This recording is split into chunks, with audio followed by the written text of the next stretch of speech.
I first noticed it last Tuesday while walking home from work. The sun was setting, painting the sky in hues of orange and pink, and I was lost in thought when I saw something out of the corner of my eye. My shadow, cast long on the pavement, seemed to twitch, jerking to the side as if it had a mind of its own. I blinked, rubbed my eyes, and chalked it up to fatigue or some trick of the light.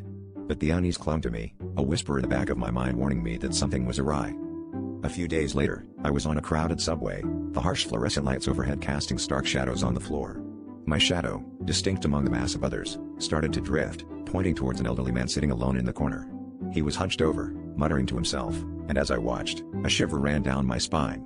My shadow seemed to be drawn to him, stretching and straining as if trying to touch him. The man suddenly looked up, locking eyes with me, and his lips curled into a knowing smile. I stumbled back, heart racing, as the train screeched to a halt at my stop. The following night, I was jolted awake by a cold breeze, the curtains flapping wildly despite the window being closed.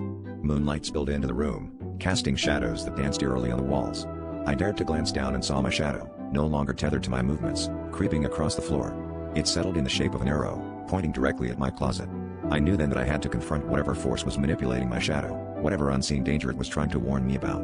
With trembling hands, I approached the closet, my shadow now vibrating with urgency. As I swung the door open, a wave of dread washed over me. Inside was nothing but darkness, a void that seemed to swallow all light. My shadow lunged forward, merging with the darkness, and for a moment, I understood. It wasn't a warning, it was an invitation. The unseen danger wasn't lurking in my world but in the abyss beyond.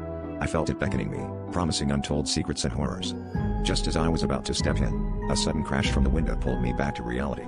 The spell was broken, and my shadow, now back at my feet, lay still. But I knew it wouldn't be long before it tried again. And next time, I might not resist the call.